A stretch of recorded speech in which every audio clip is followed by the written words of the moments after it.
I checked my husband's phone, and the last message said, "She's gone. Come now." My hands went cold instantly, and in that moment, standing in my own kitchen, I realized I wasn't the woman he was waiting for. I'm glad you're here, honestly, because this story, it still sits in the back of my chest like a stone. I've carried it alone for so long that speaking it out loud feels like opening a window in a suffocating room. Let me take you back. Not to the message, not to the betrayal, but to the quiet, ordinary moments right before the ground snapped under my feet. It was a Thursday evening. Nothing special. Nothing dramatic. The kind of day where you wake up, brush your teeth, pack your things, go to work, come home, eat, sleep. A day that should have passed like water over smooth stones. But instead, it became the day everything changed. I remember the smell first. My husband, Daniel, was making dinner, his famous lemon garlic chicken. The whole house smelled warm, cozy, safe. If I close my eyes even now, I can almost feel that same softness. I wish I could freeze that version of reality. You know, the last moment before I stopped being his wife and started becoming the villain in someone else's secret story. He was humming. Daniel always hummed when he cooked. A quiet little tune he never recognized if I asked about it. Just something he did unconsciously, like a man too comfortable in his routine to imagine anything would ever disturb it. I wish I could say I sensed something was coming. Some omen lurking in the corner. But no, I was relaxed. Maybe even grateful. It had been a long week, and coming home to dinner already simmering on the stove felt like a luxury. That's the part that still stings. The softness, the innocence, the way betrayal walks into your life wearing slippers, not stomping boots. I put my bag down, slipped off my shoes, and walked toward the dining room. I remember the way the evening sunlight hit the wooden floor. Orange, peaceful, the perfect illusion. Daniel didn't hear me come in. He was on his phone, standing near the counter, smiling at something. Not a polite smile. Not the smile he gave coworkers or neighbors. A soft smile. A warm one. A smile that used to be mine. His thumb moved fast, typing.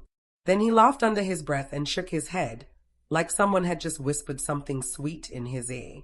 I should have left it alone. I should have turned around. I should have kept my innocent version of life. But I didn't. Maybe it was instinct. Maybe it was the way he quickly locked the screen when he heard me. Or maybe, and this is the part that hurts, maybe some part of me always knew something was wrong. We ate dinner. He was normal. I was normal. Nothing seemed off, except for that smile he had given his phone. It kept replaying in my mind like a corrupted loop. He went upstairs afterward to shower. His phone buzzed twice on the kitchen counter. I swear to you, I didn't go hunting. I didn't go searching. I didn't go snooping through every message.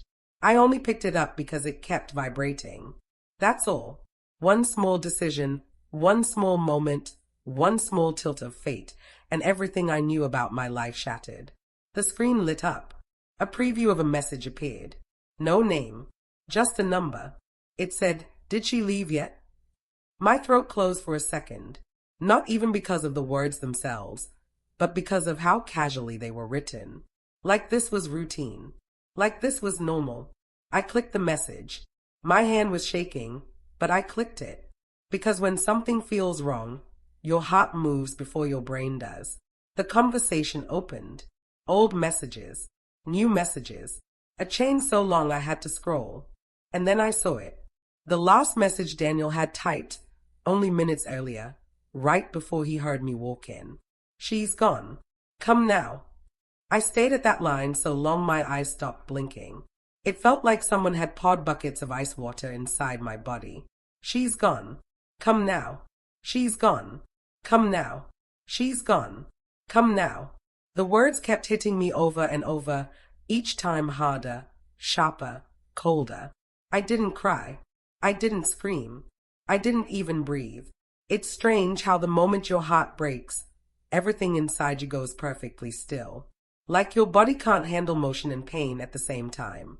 I stood there frozen, listening to the shower running upstairs, listening to the man I thought I knew humming under the hot water. listening to the quiet drips from the faucet, the sound of everything continuing as if my life hadn't just skidded off a cliff. A message tone pinged again. Another bubble appeared on the screen. You promised tonight. Don't make me wait. My chest tightened, not because of the words, but because whoever this person was, they sounded comfortable, confident, certain that my husband belonged to them. I should have dropped the phone. I should have deleted the whole thread. I should have confronted him immediately. But I didn't. I kept reading, and each line pulled me deeper into a version of my life I didn't recognize. This person wasn't new. Their messages went back months. Inside jokes, late-night conversations, plans, secrets, and Daniel had replied to all of them with a softness he rarely used with me anymore. That was the moment something inside me cracked. Not because he cheated, I hadn't even processed that yet, but because I realized something even worse. I wasn't the person he saved his best self for anymore. I was the background noise, the roommate, the cover story, the shower turned off upstairs. I heard him step onto the bath mat. I heard the faint squeak of wet feet as he walked around. Still, I didn't move. I just kept staring at the phone screen, my hand tightening around it like a lifeline. I wish I could say I threw the phone at the wall. I wish I could say I confronted him right then. I wish I could say I reacted with the fire and rage you see in movies. But no. I stood silently in the kitchen, holding my husband's phone, reading the message telling another woman I was gone. And for a moment, I felt exactly that. Gone. Invisible. Replaceable. Erased from my own marriage. The footsteps grew louder as he came down the stairs. Each step sounded like a countdown. 3, 2, 1. He walked into the kitchen with a towel around his waist, rubbing another through his hair, smiling casually, like everything was normal. He didn't notice the phone in my hand at first. He just said, "Dinner okay?" Like nothing was wrong. Like everything wasn't wrong. I didn't answer. I couldn't. My voice was buried under shock. He finally looked at me. Really looked. And that's when it happened. His face froze. Absolutely froze. A full stop. A dead halt. The face of a man who suddenly realizes the world he carefully built is about to crumble. I didn't say anything. I just lifted the phone slightly. His eyes dropped to it. And in that split second, all the color drained from him. His smile disappeared. His jaw tightened. His shoulders stiffened. And in that moment, I understood something I never wanted to understand. He wasn't just hiding something. He wasn't just lying. He wasn't just being careless. He was in love with someone else. The air between us felt thick, unbreathable. He opened his mouth like he wanted to speak, but no sound came out. For the first time in our marriage, the silence between us was louder than words. I put the phone down on the counter. My hand was trembling. My heart was pounding so hard I could hear it in my ears. He whispered, "I can explain." But I didn't want explanation. Not then. Not yet. Because explanations mean accepting something is real. And I wasn't ready for the truth to be real. Not yet. And that is where everything truly began. Because the worst part of betrayal isn't the moment you discover it. It's the moment you look into the eyes of someone you love and realize they're a stranger wearing the face of the person you married. After that frozen moment in the kitchen, the world didn't explode the way you might expect. There was no screaming, no plates thrown, no dramatic collapse onto the floor. Just silence. A long, heavy silence that felt thicker than anything I had ever felt between us. And strangely, instead of spiraling right into confrontation, my mind drifted back. Back to the beginning. Back to the version of our life that made all of this hurt so much. It's funny. When something breaks right in front of you, your brain immediately starts replaying the moments when everything felt whole. It's like a strange kind of self-torture. You start wondering, when did the first crack appear? Was it always there? Or did I simply miss it because I wanted to believe everything was okay? Before all of this, Daniel and I were normal, ordinary, comfortable. The kind of couple you don't look at twice because there's nothing dramatic to see. We weren't the passionate, fiery kind you see on TV. We were steady, predictable, soft around the edges, I met him when I was 27. He was 30. We worked in the same building, though not the same department. He held the elevator once when my hands were full of files, and he made a joke about how elevators should come with cup holders for overworked people like us. I laughed, not because it was funny, but because his tone was easy, unforced, like breathing. That was the first thing about him that pulled me in. Not charm, not looks, not some exciting mystery. Just the ease. Being around Daniel felt like sitting in warm sunlight. Comfortable. Safe. And for years, that's what our marriage was. Predictable breakfasts, half-finished conversations, inside jokes about minor things like the way he hated mismatched socks or how I once tripped over a rug and blamed the rug for a week. Nothing extravagant. Nothing dramatic. But sometimes, simple things are the easiest to lose. Our life had a rhythm. Slow, steady, familiar. We worked 5 days a week, came home tired, ordered takeout more often than not, what shows we half paid attention to. Weekends were laundry, grocery shopping, late breakfasts, occasional dinners with friends. It wasn't perfect. No marriage is. But it was the kind of imperfect you can live with. At least, that's what I believed.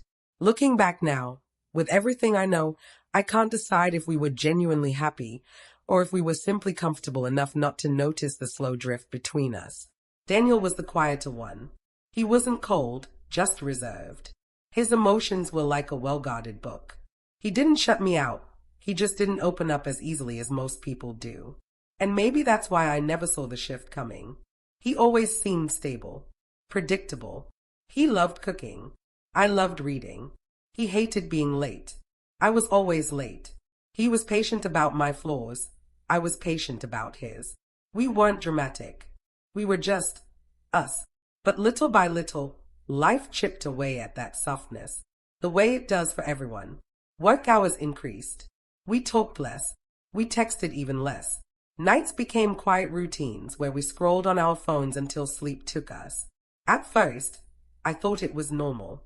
Everyone around us seemed just as tired as we were. Everyone complained about adult life, about exhaustion, about not having time for anything. It didn't feel like a warning. It felt like adulthood. But sometimes, the beginning of the end looks painfully ordinary. There were tiny things I brushed aside because I trusted him. Like how he started guarding his phone more closely, or how he'd turn slightly away from me when texting, or how he'd say he needed air and go for evening walks, which he never did before. I didn't think anything of it. I didn't want to think anything of it. Trust becomes a habit, a blind one. We had dinners with friends where he seemed present enough. We had lazy Sunday mornings where he brought me coffee in bed. We had movie nights where he fell asleep before the opening credits finished. If someone had asked me then if my marriage was safe, I would have said yes without hesitation. But now, replaying everything like a slow movie, I can see the shadows I missed. The slight distance in his eyes. The way he stopped reaching for my hand during walks. The way he didn't kiss my forehead anymore when I looked tired. These were not dramatic signs. Just subtle shifts. Small things. So small you only notice them when you're grieving what you lost. It wasn't always like that, though. There were still good days. Days when he came home early and surprised me with dinner. Days when he asked about my work with genuine interest. Days when we lay in bed and talked about stupid things like what we'd name a dog if we ever got one. Those days kept me convinced that everything was fine. That whatever drift existed was just life. Boring, consuming life. You don't expect betrayal in a home that smells like warm coffee and leftover laughter. And Daniel wasn't the stereotypical cheater type. He wasn't flashy, insecure, or restless. He was grounded, routine-driven. The kind of man who'd panic if he misplaced his wallet for 5 seconds. But maybe that's the thing. Maybe the people who seem the most steady are the ones who crave escape the most. Or maybe they're just the ones who hide their cracks better. I remember one evening in particular. It was raining outside. I had a headache and lay on the couch with a blanket. Daniel sat next to me, rubbing my feet absent-mindedly while watching TV. It was such a small, intimate moment. Something mundane but tender. If you told me then that he had someone else in his life, I would have laughed right in your face. Because how do you reconcile those two versions of someone? The one who cares for you gently and the one who lies to your face. That's the painful part about betrayal. It doesn't erase the good memories. It just taints them, turns them into ghosts. But the truth is, before that night in the kitchen, I had no reason to suspect anything major. No lipstick stains, no odd phone calls, no sudden disappearances in the middle of the night, no unexplained expenses, just distance, a soft one, a creeping one, a kind you ignore because life is too busy for drama. There was one moment, though, a very small one, that I remember clearly now. About 2 weeks before the message, he came home late. Not very late, just later than usual. He looked flustered, but not in a guilty way. More like he'd been caught in the rain. When I asked where he had been, he paused just a little too long. A fraction of a second, but long enough for it to leave a faint scratch in my mind. Then he smiled and said, "Traffic was insane." I nodded, believed him, moved on. It wasn't dramatic. It wasn't suspicious. It wasn't anything. But thinking about it now, that tiny pause feels like the first crack in the glass. Maybe he wasn't ready to lie smoothly yet. Maybe he was still learning how to hide things from me. Maybe guilt still tripped him up back then. I didn't see it. I didn't want to see it. Instead, I remember making him tea that night. Honey chamomile. His favorite. We sat together watching a show, and things felt normal again. He rested his hand on my leg. I leaned against him, and for a moment, the world felt steady. That's the thing about hindsight. It reshapes the past until every detail looks like a warning you ignored. But in the moment, nothing felt wrong. Our life was quiet. Our marriage was normal. Our routines were stable. Until the night it all cracked open. Until the night I picked up his phone. Until the night I read the message. "She's gone. Come now." And the strangest part, the part that haunts me, that night wasn't the end. It wasn't even the beginning of the end. It was the beginning of a truth so much darker and deeper than I imagined. Because betrayal doesn't just happen. It grows. It spreads. It roots itself in small moments, small lies, small changes, the ones you're too blinded by love or trust or routine to notice. And once you finally see it, once it stands right in front of you, you can't unsee it. Not ever. What I didn't know then, as I stood in the kitchen holding his phone, was that what I had discovered wasn't just a message. It was a doorway into a version of my life I wasn't prepared for, a truth I wasn't ready to face. And as much as I wanted to believe that message was a mistake, a misunderstanding, a joke, anything, deep down, I felt it. The subtle shift, the missing warmth, the quiet distance, the tiny warning sign I ignored 2 weeks earlier. It wasn't tiny at all. It was the first domino. And now, they were all about to fall. If discovering the message was the moment my world cracked, then the hours that followed were the moment the cracks began to spread. Daniel stood there in the kitchen, half-dressed, still damp from the shower, staring at me like I was holding a bomb. And in a way, I was. His phone was the detonator. One tap away from destroying the story he had built around us. But something strange happened. I didn't confront him. Not really. Not with the fire he probably expected. Not with the accusations he definitely deserved. The shock had numbed me too much for rage. Instead, I felt like a spectator in my own life, watching him, watching myself, unable to decide whether to run or scream. He cleared his throat, but it didn't make a sound. His voice wasn't ready yet, and when he finally managed to speak, the words came out small, almost lost. "I can explain. Not it's not what it looks like. Not you don't understand. Just, I can explain." A sentence that felt too careful, too rehearsed, too ready. That was my first true clue. He'd been preparing for this moment. I didn't respond.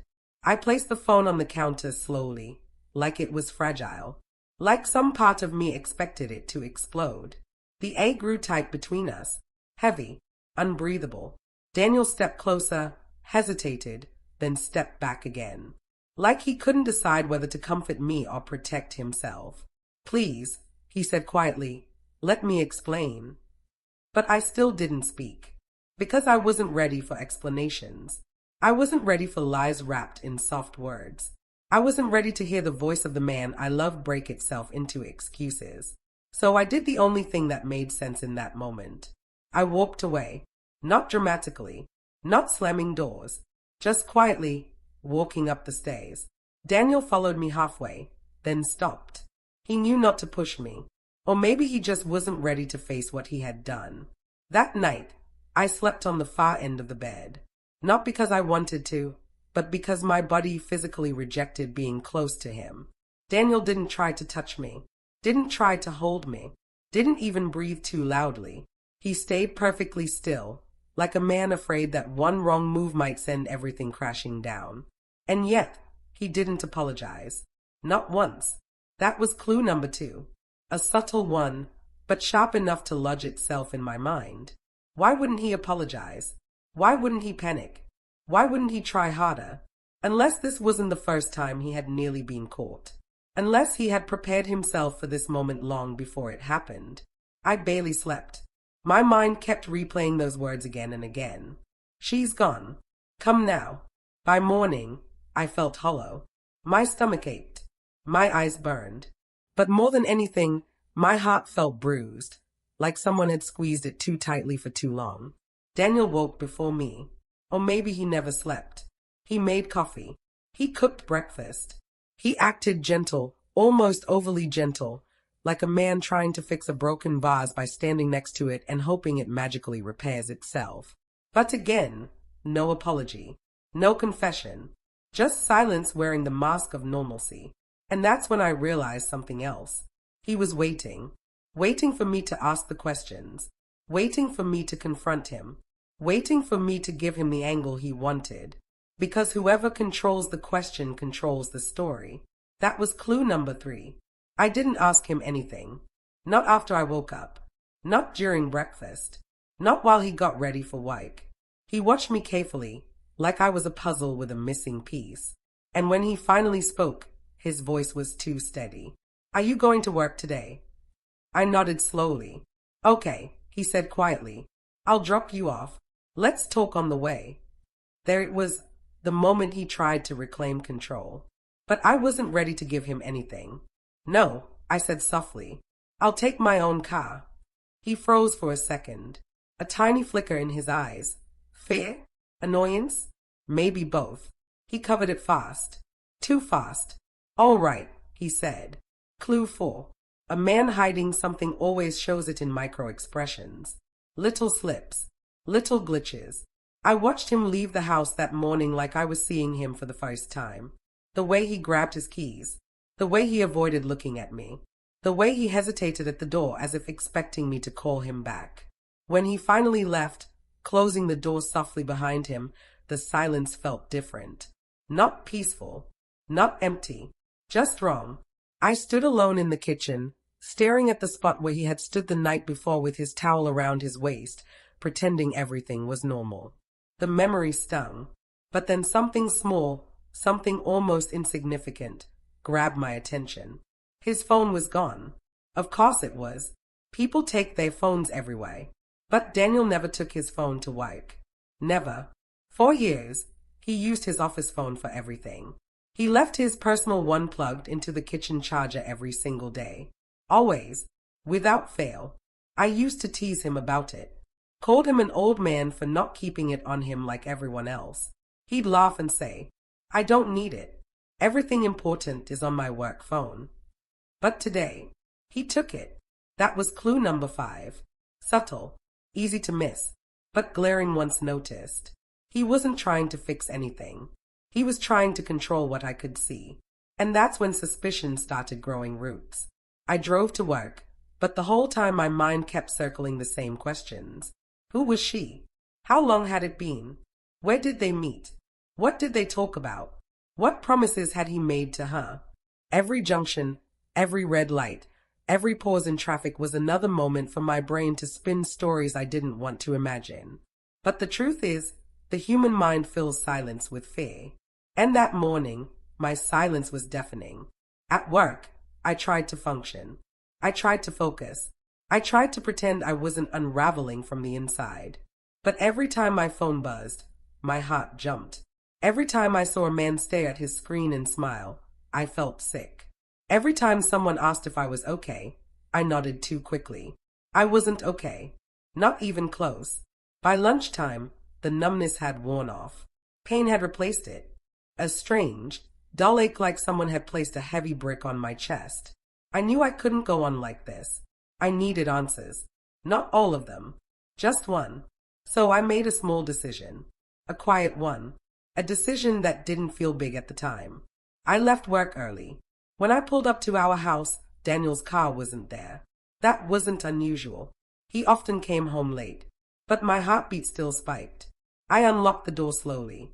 The house was quiet, the kind of quiet that feels uncomfortable, like something is missing. I walked to the kitchen. Empty. The counter still had crumbs from breakfast. His mug was still in the sink. But something felt off. Maybe it was me. Maybe it was my mind. Maybe it was the fear swirling inside me like a storm. I stood there, staring at the empty space where his phone charger used to sit unused every day. And then something strange happened. Something small. Something stupid. But it changed everything. I opened the drawer where we kept spare chargers and cables. I don't know why. Maybe I wanted to check if his charger was gone too. Maybe I wanted to feel like I wasn't losing control completely. Maybe I wanted something, anything, to make sense. Inside the drawer was a folded receipt. Not a big one. Not long. Just a simple, crumpled little slip of paper. Normally I would have ignored it. But I picked it up. And when I did, everything shifted. It was a receipt for 2 coffees, 2 pastries, and a note at the bottom. Table 4, 9:46 p.m. From a cafe Daniel never went to. A cafe on the opposite side of town. A cafe close to a neighborhood he had no reason to be in. A cafe with seating for 2. A cafe Daniel had been at 2 nights ago. 2 nights ago. Not the day he came home early. Not the day he blamed traffic. 2 nights ago, he hadn't been working late like he said. He had been at a cafe with someone else. The receipt trembled in my hand. Not because it was proof of cheating, but because of what I didn't find on it. No names. No clue who the second coffee was for. No hint of who the other pastry belonged to. Just emptiness. A blank space. A shadow of another person. And that was clue number 6. The one that truly unsettled me. Because suddenly the message, "She's gone. Come now," made even more sense. This wasn't new. This wasn't recent. This wasn't accidental. This was planned. This was routine. This was a relationship built in shadows. I folded the receipt carefully, placed it back into the drawer, and closed it softly. My hands were cold. My chest felt tight. But for the first time since the night before, one clear thought cut through the fog. This wasn't a misunderstanding. This was betrayal, and I had only seen the smallest corner of it. The receipt should have been enough. A normal person would have stopped there, taken it as confirmation, cried, screamed, confronted their spouse, or packed a suitcase. But betrayal does something strange to the brain. It doesn't make you rational. It makes you hungry. Hungry for truth. Hungry for certainty. Hungry for the exact shape of the knife that stabbed you. Pain demands details. Standing in that quiet kitchen, my fingers still trembling from holding that stupid little cafe slip, I felt something shift inside me. A slow, heavy sinking. Like I was stepping into deep water without realizing how far down it went. I wasn't looking for hope anymore. I wasn't even looking for explanations. I was looking for everything he hid. And once you start looking, you find more than you ever wanted. I checked the rest of the drawer. Nothing. Just old batteries, pens, take-out menus, tape, chargers, tiny forgotten things that felt almost innocent now. But the emptiness didn't soothe me. It made my mind race. What else had I missed? What else was right in front of me, waiting to be uncovered? I walked through the house slowly, like I was exploring a stranger's home. My home, but wrong. Our living room felt unfamiliar. Our photos on the wall felt staged. Our couch felt too clean. Even the air felt different, as if I had stepped into a museum replica of my life and everything was slightly off. I checked his jacket pockets. Nothing. I checked the laundry basket. Nothing unusual. But then, I remembered the hallway closet. Daniel wasn't the type to hide things in obvious places. He was careful, methodical, quiet. So the closet felt like the kind of place he wouldn't expect me to ever search. I opened it slowly. Coats, shoes, umbrellas, gloves, the usual clutter. But on the top shelf, tucked far back behind a stack of old scarves, something caught my eye. A small black box. Not a jewelry box. More like something used to store keepsakes. Or secrets. My heart kicked hard in my chest. I reached for it, my fingertips brushing dust. The box was heavier than I expected. Cold. Unfamiliar. My breath caught as I opened it. Inside were letters. Not printed emails. Not typed notes. Handwritten letters. Dozens of them. Tied with a thin red ribbon. I stared at them, feeling the world tilt slightly under my feet. Who writes handwritten letters anymore? Who keeps them tied neatly in a box? Who hides them in a closet like buried treasure? My hands moved on their own. I untied the ribbon carefully, like I was opening a wound. The first envelope had no name on it. Just a date. A date from almost a year ago. My stomach flipped as I pulled the letter out. The handwriting wasn't mine. It was delicate, rounded, almost girlish. I started reading. And with each line, my heart sank deeper. It wasn't dramatic. It wasn't explicit. It wasn't even openly romantic. It was worse. It was familiar. It was emotional intimacy. Long paragraphs describing her day, her fears, her hopes, little inside jokes, personal stories she said she had never told anyone else. And Daniel had kept every single one. Not thrown away, not shredded, not hidden digitally. Kept, treasured. I read halfway down before stopping, not because I couldn't take it, but because it felt like I was intruding into something real. More real than anything he and I had shared in months. I put the first letter down and picked up another. Another date. Another envelope. Another fragile confession from a woman who clearly trusted him deeply. This one ended with, "You make me feel seen in ways I didn't know were missing from my life." The sentence hit me like a physical blow. Seen. She felt seen. What about me? What about us? I closed my eyes for a moment, but darkness didn't help. It only intensified the ache. I reached for another letter, and another, and another. They weren't all emotional. Some were playful. Some were rambling. Some were short, just little notes she must have slipped him. But one thing was clear. She cared for him, deeply, and he cared for her enough to save every word she ever wrote him. My chest tightened painfully, not crying yet, not breaking yet, just tightening like a rope pulled too hard. I put all the letters back into the box with shaking hands. They felt like evidence, like proof, like artifacts of a life I didn't know he was living. Part of me wanted to throw the box against the wall. Part of me wanted to burn it. Part of me wanted to scream. But I didn't. Because another part of me, the part still numb, still frozen, still fighting shock, wanted the truth more than revenge. I needed to know everything. As I placed the box back on the shelf, something else caught my eye. A small, torn edge of paper stuck under the scarves where the box had been hiding. I pulled it out. It was a Polaroid photo. Small, slightly faded. My heart nearly stopped when I turned it over. It was Daniel, sitting outside at a cafe table, laughing, leaning forward with that soft expression he hadn't used with me in years. And across from him, only half in frame, was a woman. You couldn't see her face clearly, just the curve of her cheek, her hair falling forward, her fingers touching her cup. But the body language, it was intimate, comfortable, close. My knees went weak. This wasn't just emotional cheating. This wasn't just late-night texting. This wasn't just a message saying she's gone. This was a relationship, a real one with moments, memories, photos, letters, meetings, coffee dates, inside jokes, shared secrets, one built over time, one built carefully, one built behind my back. I closed the closet door gently, afraid to make a sound. Afraid the whole house might shatter with noise. My hands were numb, cold, almost tingling. I walked back to the kitchen because I didn't know where else to go. I felt like an intruder in my own home. A stranger. A ghost.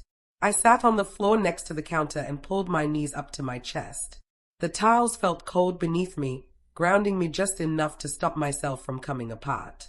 I stayed at the fridge, at the magnets we collected from trips, at our wedding photo stuck in the corner, at the grocery list written in my handwriting. And I felt crushed, utterly crushed, because nothing in this house felt like mine anymore. Every object had a shadow now. Every memory had a crack. Every routine felt fake. I thought the message was the worst part. It wasn't.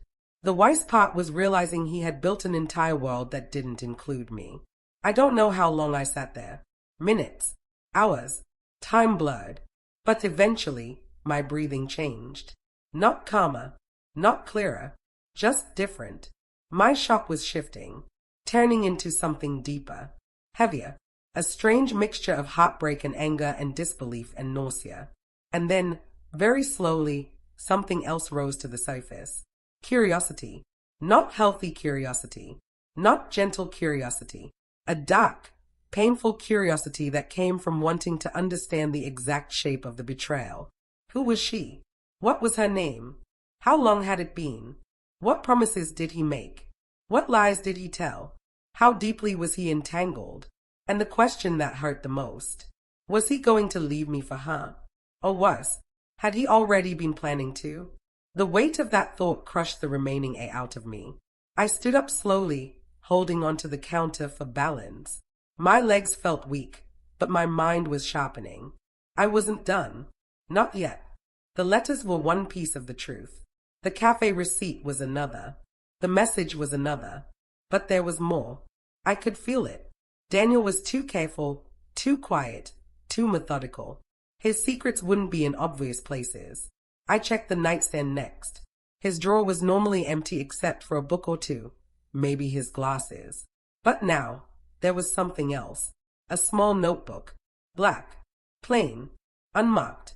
I held it carefully, my breath caught in my throat. Inside were notes.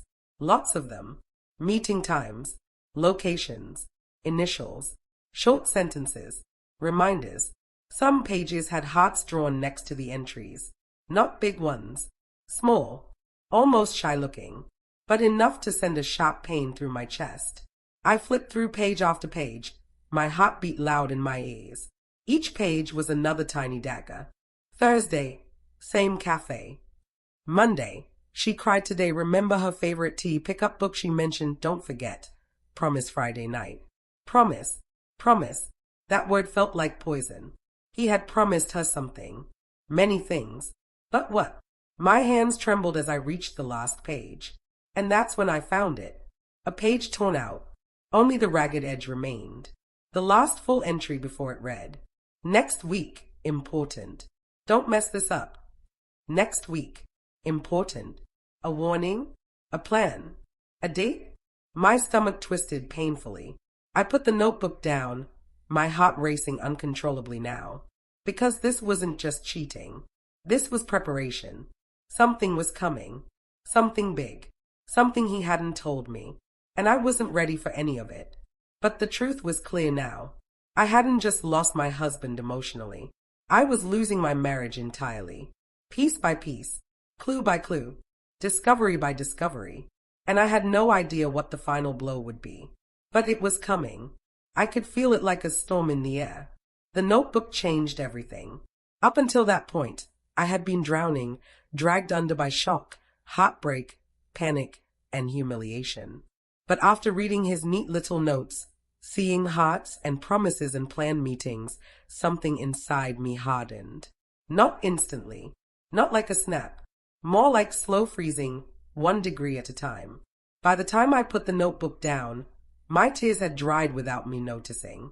My chest still hurt, but the pain wasn't crushing anymore. It was controlled, contained, sharpened into something cold. I wasn't okay, but I wasn't falling apart anymore, either. Something new had taken its place. a strange, quiet resolve, because the notebook told me something I hadn't realized until then. Daniel wasn't stumbling into betrayal. He was walking toward it deliberately, planning, scheduling, preparing. This wasn't a mistake. It wasn't a moment of weakness. It wasn't an impulsive emotional slip. It was a double life. And if he could plan, so could I. I sat on the edge of the bed for a long time, hands clasped, breathing steady, the notebook beside me. Not reading anymore. Not searching anymore. Just thinking. Every moment of our marriage rewound itself in my head. Every laugh, every hug, every disagreement, every compromise, every holiday, every time I trusted him, every time I forgave him for things I didn't even realize were lies. And somewhere in that replay, I felt the final shift. Pain turned into clarity. The kind of clarity that comes when you finally stop begging the universe for an answer and start creating one yourself. I didn't want to scream at him. I didn't want to throw his things out. I didn't want to pack a suitcase and run. Confrontation gives the guilty power. It lets them shape the story, control the narrative, twist the truth into something softer. No, I wanted to see the truth in its rawest form. I wanted the full picture, not pieces of it. I wanted to know exactly who he had become. And to do that, I needed to stop reacting emotionally and start thinking strategically.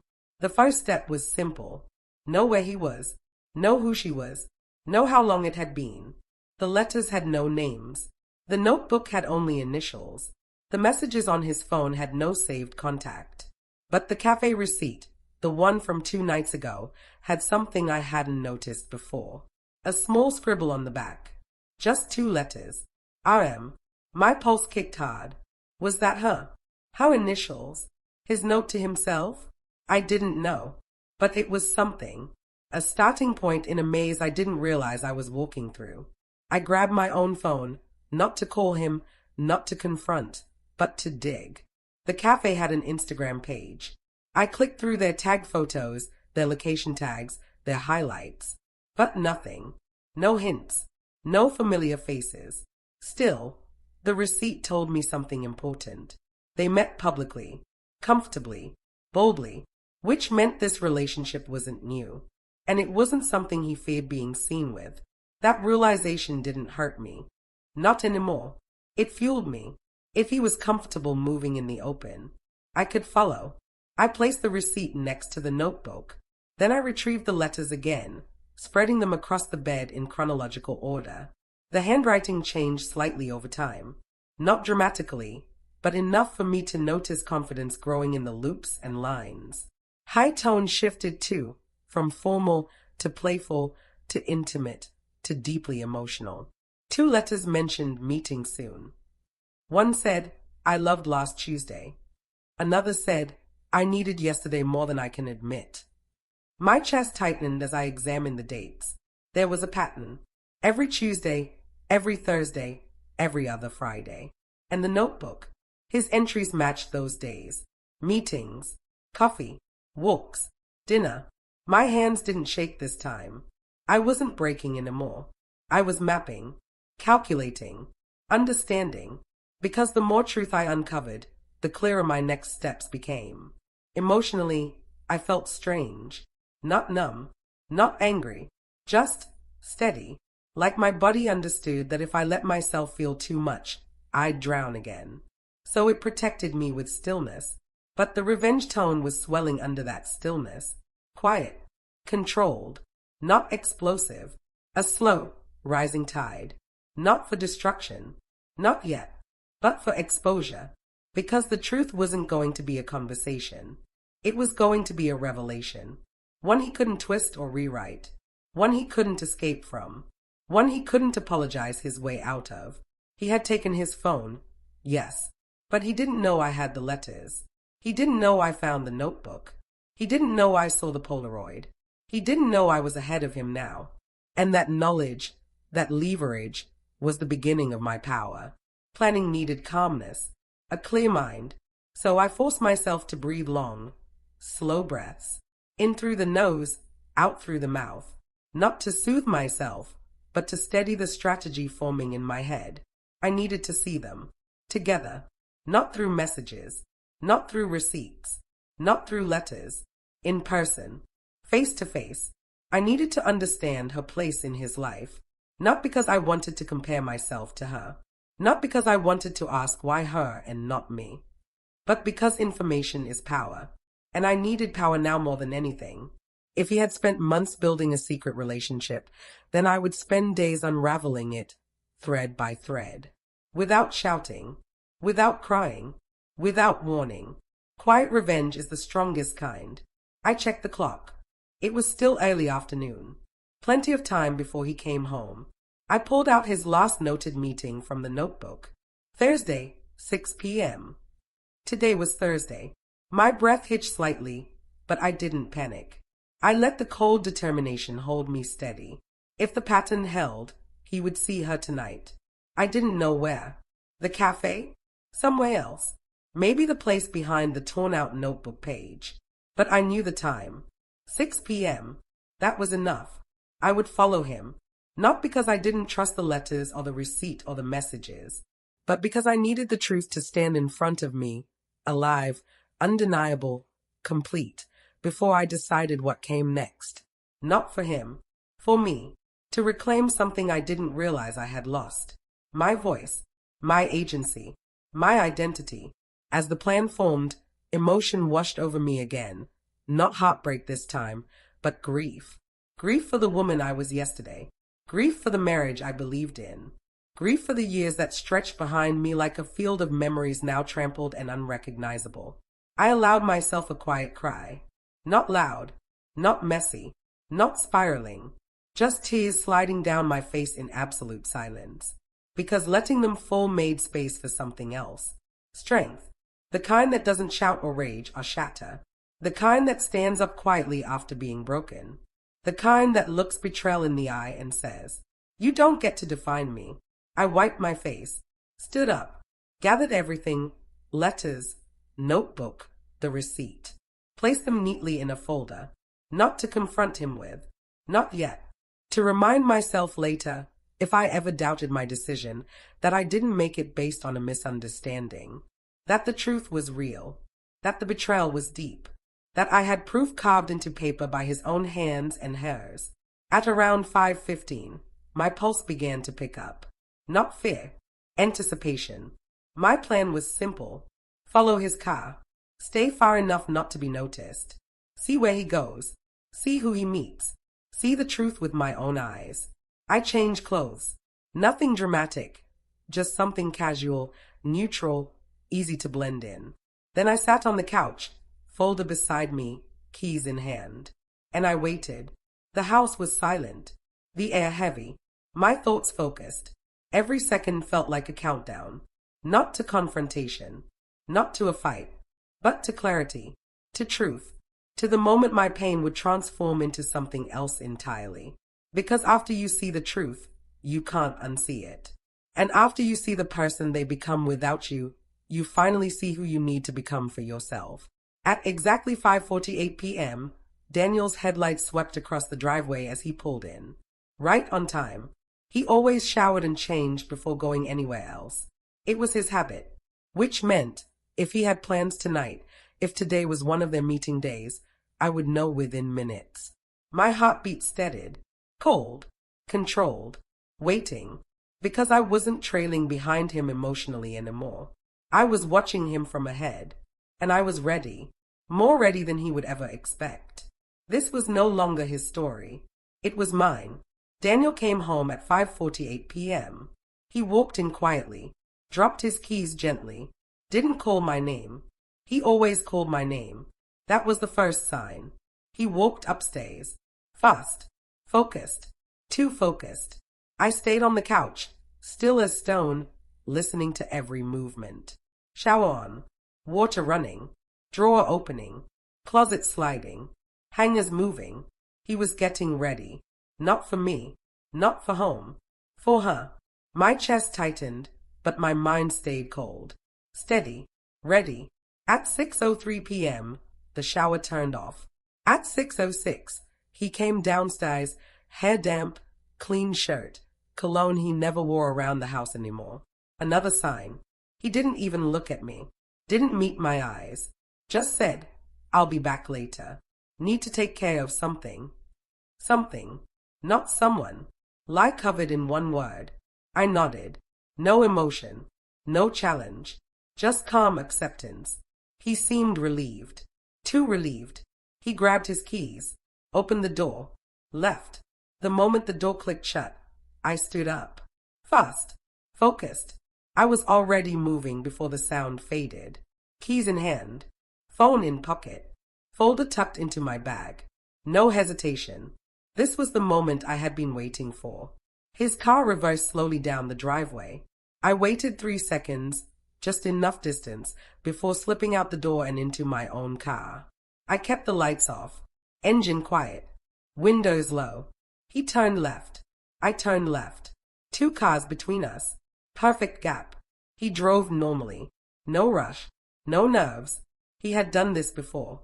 The route was long, familiar. Out of our neighborhood, past the park, through 2 main intersections. He didn't look back once. I kept my distance, eyes glued to his taillights. Every time confirmed his pattern. He wasn't improvising. He was following a plan, just like the one in his notebook. After 15 minutes, he turned toward the older part of town. Narrower streets, dimmer lights, fewer people. My pulse thudded once, hard, but stayed steady. He slowed down near the cafe from the receipt. No, he didn't park. He passed it. He kept going. So the cafe was only one of their places, not their least or their last. He turned right into a small street lined with apartments and boutique shops, then slowed again. Then he signaled. Then he parked. I let my car roll half a block past him before pulling over near a tree. No lights. No movement. From my angle, I could see him clearly. He got out, checked his reflection in the window, fixed his collar, and then he smiled. Not a fake smile. Not a polite one. The soft one. The one he used to give me. The one in the Polaroid. My throat tightened, but I didn't break. I watched. He walked toward a small side entrance of a building. A quiet little restaurant. Warm lights inside. Private vibe. A place you'd choose if you didn't want to be seen. He stopped at the door. Looked around. Checked his phone. Then he stepped inside. I waited 60 seconds. Not 59. Not 61. 60. Exactly. Then I got out of my car. The restaurant door was glass with a curtain partially drawn. I stepped close enough to see silhouettes through the gaps. 2 people, facing each other, leaning in. Him and her. I walked inside. The warmth hit me first. The sound next. Soft music. Quiet clinks. Muted conversations. No one looked up. Except Daniel. His face went white. Not pale. White. The kind of expression a person makes when the world drops out from under them. He stood up so fast his chair scraped the floor. Wait. But I didn't look at him. I looked at her. She was younger than me. Not dramatically, just a few years. Pretty, but not intimidatingly so. Soft features. Brown hair. Calm eyes. Except they weren't calm now. She froze, like she had been caught stealing something fragile. Maybe she had. Her lips parted. No sound came out. Good. I didn't want sound. I didn't want explanations. Not yet. I pulled out the folder slowly, laid it on their table, scented it perfectly. Daniel's breath caught. "What is that?" she whispered. Still, I didn't speak.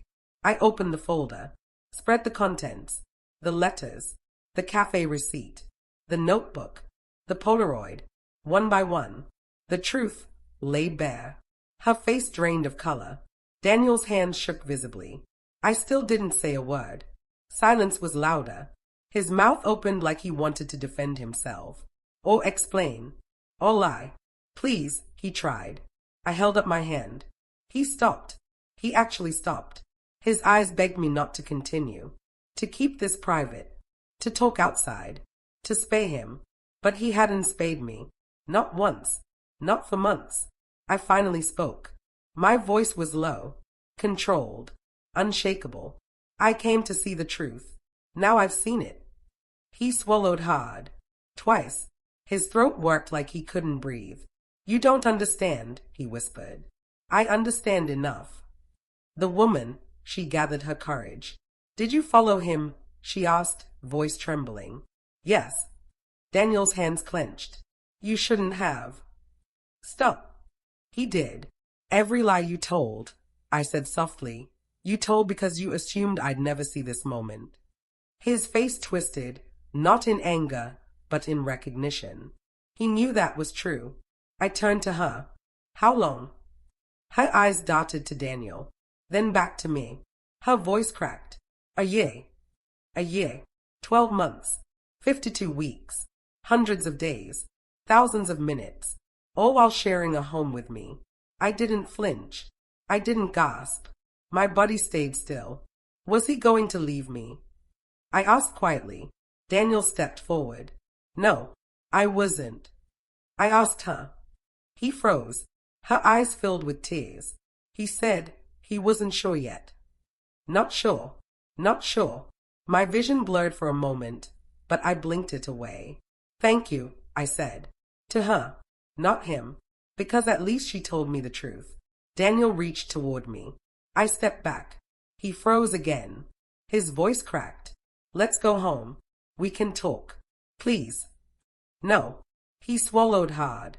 You can't just walk away. I met his eyes. I'm not walking away.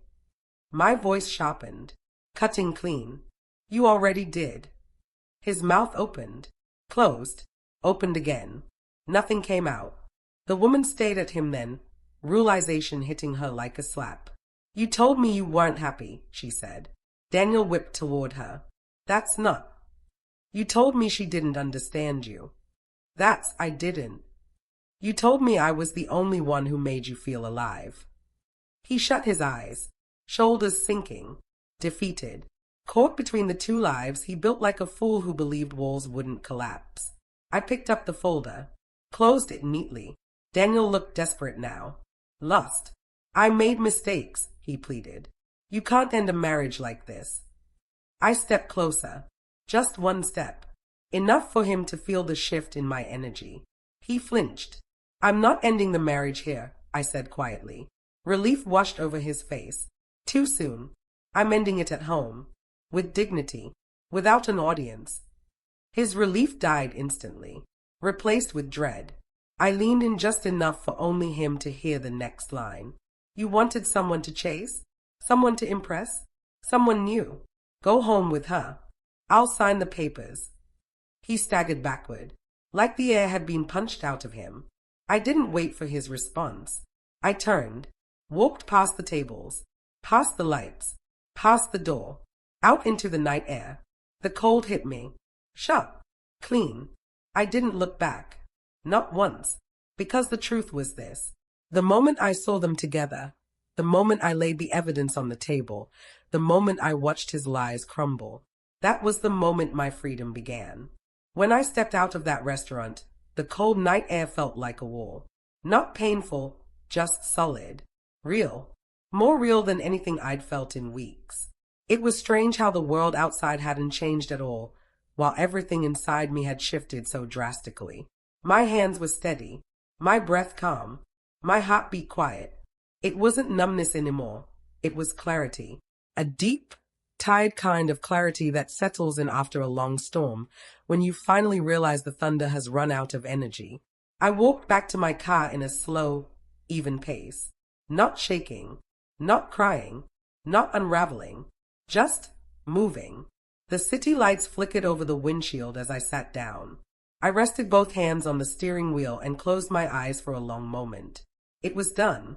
Not the paperwork, not the logistics, not the formal ending, but the emotional ending. The part that matters the most. The part that marks a line in time, before and after. He wasn't my husband anymore.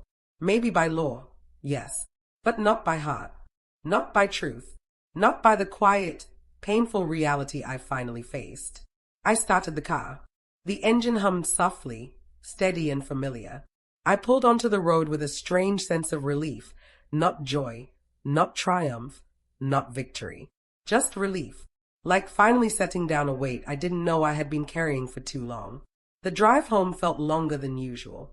Not physically, emotionally. My mind was quiet, too quiet. A silence I had never experienced before. Even heartbreak has noise. But whatever this was, it had settled into a peaceful nothingness. A kind of emotional exhaustion that doesn't hurt. It just is. When I pulled into the driveway, his car wasn't there. Good. I didn't want him there. Not yet.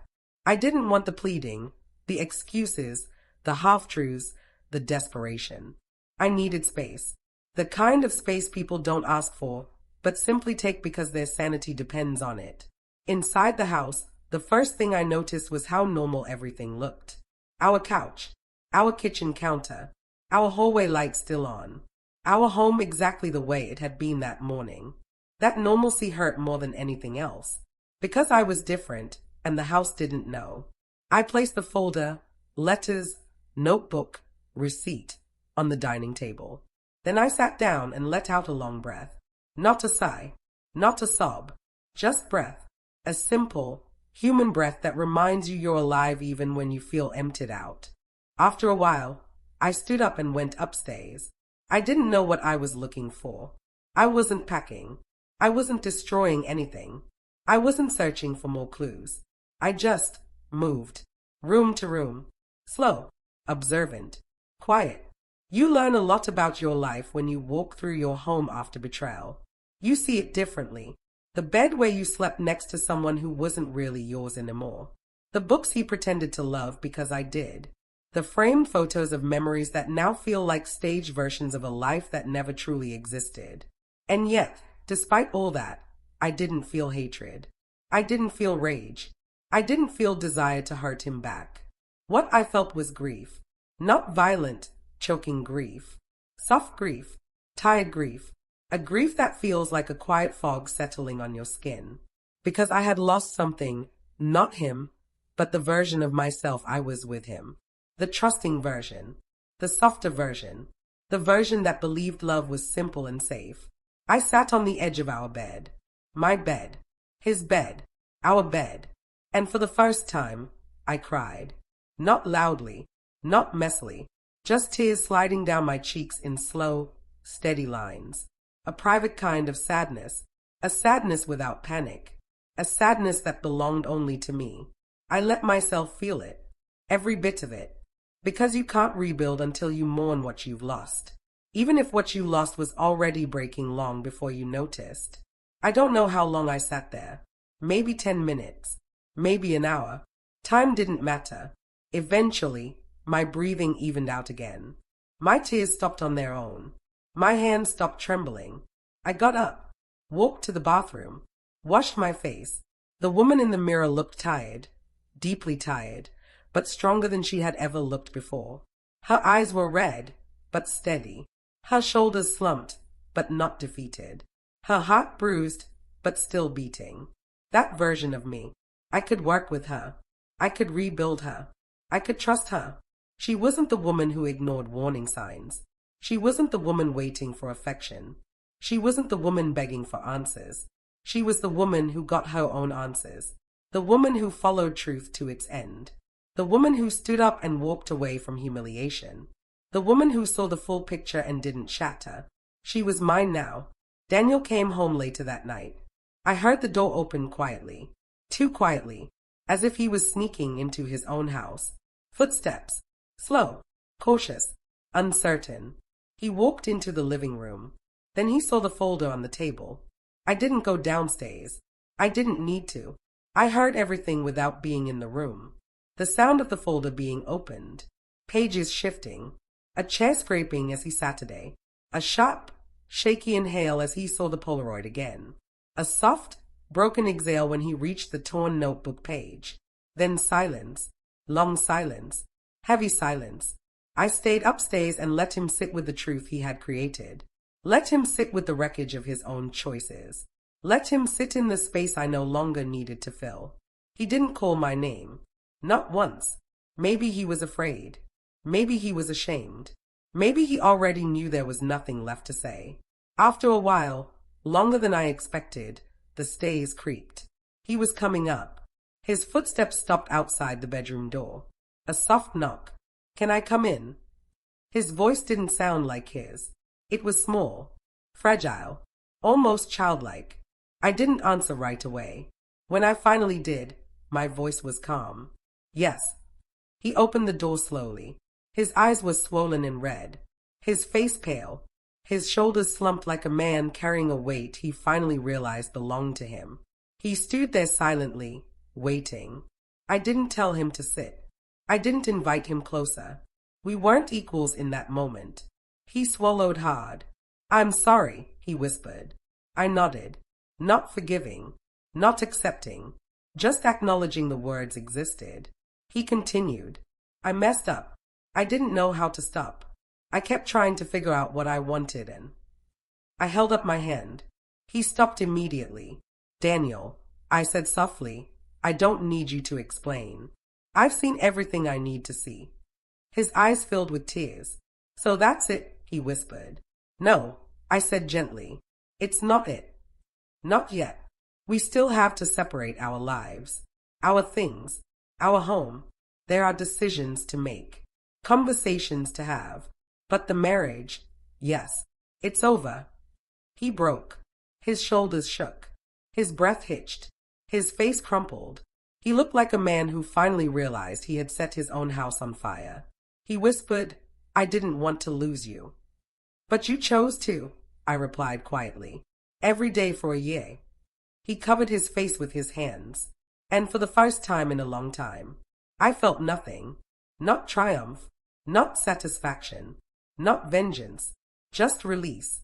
A soft, quiet release, like exhaling a breath I had held for months. We didn't fight. We didn't argue. We didn't tear each other apart. The damage was already done. There was nothing left to break.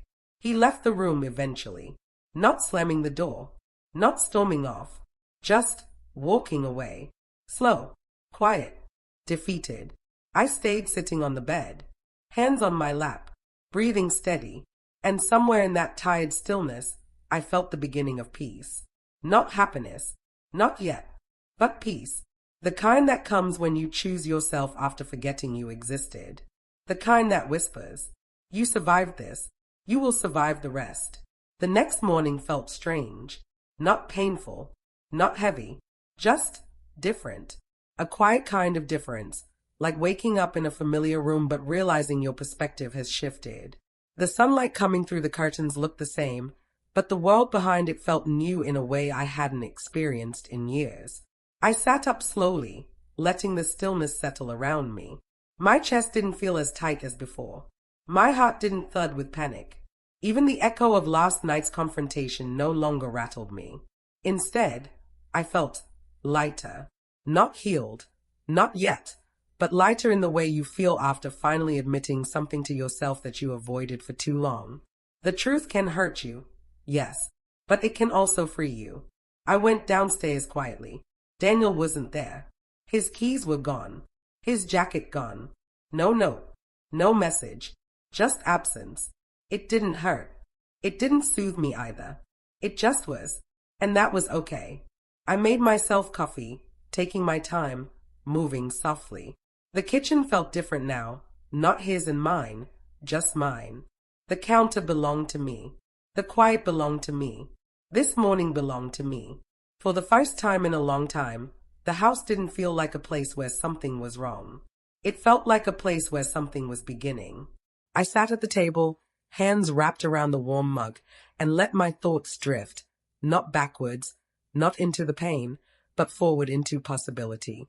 When you lose someone you trusted, people expect you to collapse, to rage, to drown, to become a shadow of yourself.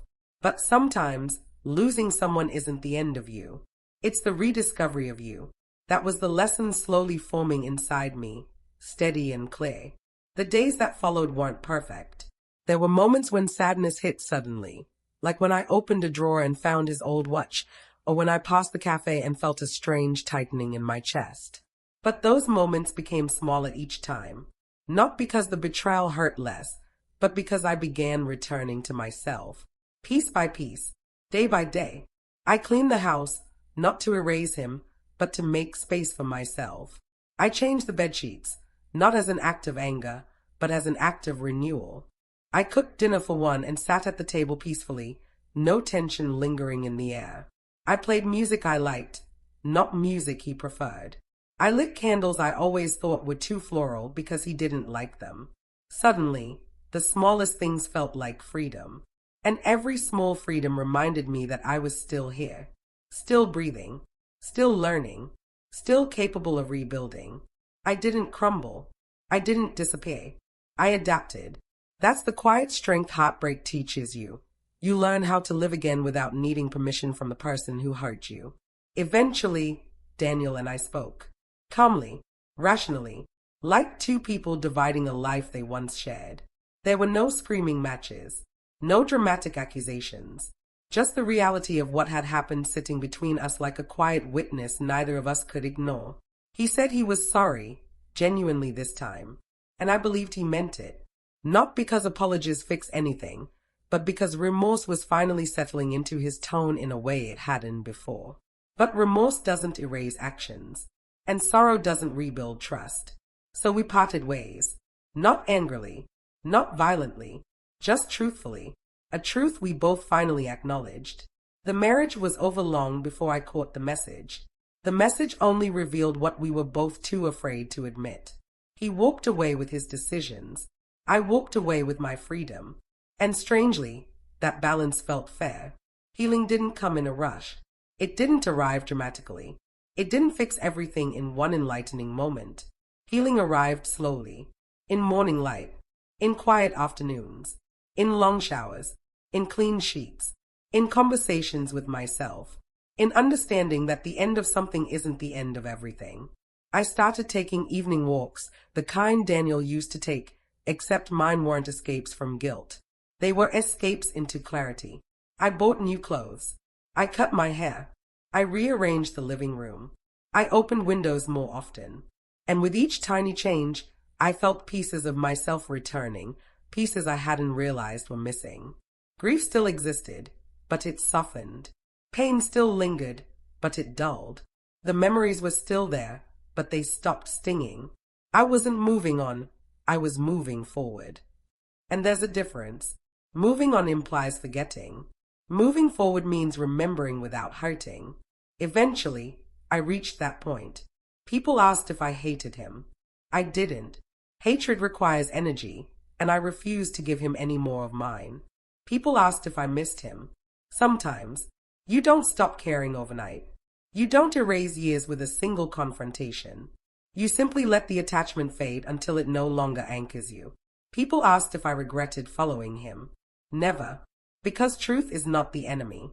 Lies are. And the truth, no matter how painful, set me free. Free from pretending. Free from confusion. Free from stretching myself small to fit inside a shrinking marriage. Free from waiting for love that was no longer mine. Free to choose myself again. That freedom was worth every tear, every shaking breath, every sleepless night. I survived the betrayal. But more importantly, I survived myself. The version of me who doubted, hesitated, ignored the signs, convinced herself everything was okay. Now, I see the world with new eyes. Stronger eyes. Wiser eyes. Eyes that won't overlook themselves for the sake of someone else's comfort. And that alone is the greatest victory. If you're listening to this, if you've made it to the end of my story, I want you to hear this part clearly. You don't heal because someone apologized. You don't heal because time passed. You don't heal because the world forced you to. You heal because you choose to. You choose to wake up. You choose to breathe. You choose to take one tiny step after another, even when your legs shake. You choose to rebuild a life that fits who you're becoming, not who you used to be. And one day, unexpectedly, softly, beautifully, you realize you are no longer the person who was broken. You are the person who rose. Thank you for staying with me through every twist, every ache, every moment of truth. It means more than you know. Now, before I go, here's the part one promised you. Did you like my story? Please like and subscribe and tell me in the comments where you're listening from. I want to know how far this story of mine travels. And here is the final moral. in one clean sentence. Sometimes the hardest goodbye is the one that leads you back to yourself.